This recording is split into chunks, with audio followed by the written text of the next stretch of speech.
ಮಕ್ಕಳಿಗಾಗಿ ಹಣ ಹೂಡಿಕೆ. ಎಲ್ಲರಿಗೂ ನಮಸ್ಕಾರ. ಮಕ್ಕಳ ಭವಿಷ್ಯವನ್ನು ಭದ್ರಪಡಿಸಲು ಪೋಷಕರು ಈಗಿನಿಂದಲೇ ಹಣ ಹೂಡಿಕೆ ಮಾಡುವುದು ಅತ್ಯಗತ್ಯವಾಗಿದೆ.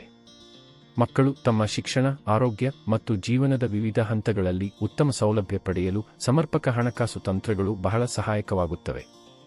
ಮೊದಲಿಗೆ, ಪೋಷಕರು ಮಕ್ಕಳಿಗೆ ಸರಿಯಾದ ಉಳಿತಾಯ ಮತ್ತು ಹೂಡಿಕೆ ಪದ್ಧತಿಗಳನ್ನು ಬಳಸುವ ಮೂಲಕ ದೀರ್ಘಕಾಲಿಕ ಉಳಿತಾಯಗಳನ್ನು ಮಾಡಲು ಪ್ರಾರಂಭಿಸಬಹುದು. ಪೋಷಕರು ಮಕ್ಕಳ ಅಭಿವೃದ್ಧಿ ಯೋಜನೆಗಳು, ಮಕ್ಕಳ ಭವಿಷ್ಯ ನಿಧಿಗಳು, ಪಬ್ಲಿಕ್ ಪ್ರಾವಿಡೆಂಟ್ ಫಂಡ್ (ಪಫ್) ಮತ್ತು ಮ್ಯೂಚುವಲ್ ಫಂಡ್ಗಳನ್ನು ಬಳಸಿಕೊಂಡು ಲಾಭದಾಯಕ ಹೂಡಿಕೆ ಮಾಡಬಹುದು. ಹೆಚ್ಚಿನ ಪ್ರಾಯೋಜಿತ ಯೋಜನೆಗಳು ಮಕ್ಕಳ ಭವಿಷ್ಯಕ್ಕಾಗಿ ವಿಶೇಷವಾಗಿ ವಿನ್ಯಾಸಗೊಳಿಸಲ್ಪಟ್ಟಿದ್ದು, ತಾತ್ಕಾಲಿಕ ಆದಾಯದೊಂದಿಗೆ ಭದ್ರತೆಯನ್ನು ಒದಗಿಸುತ್ತವೆ. ಇದರಿಂದ ಮಕ್ಕಳು ತಮ್ಮ ಗುರಿಗಳನ್ನು ಸಾಧಿಸಲು ಮತ್ತು ಬದುಕಿನ ಅತಿದೊಡ್ಡ ಬಿಕ್ಕಟ್ಟಿನ ಸಮಯಗಳಲ್ಲಿ ಆರ್ಥಿಕವಾಗಿ ಸ್ವಾವಲಂಬಿಯಾಗಿ ಬೆಳೆದು ಬದುಕು ಕಟ್ಟಿಕೊಳ್ಳಲು ಸಾಧ್ಯವಾಗುತ್ತದೆ. ಧನ್ಯವಾದಗಳು. ಇಷ್ಟವಾದರೆ ಲೈಕ್ ಮತ್ತು ನಿಮ್ಮಿಷ್ಟದವರಿಗೆ ಹಂಚಿಕೊಳ್ಳಿ ಹಾಗೂ ಸಬ್ಸ್ಕ್ರೈಬ್ ಮಾಡಿರಿ ಪ್ಲೀಸ್.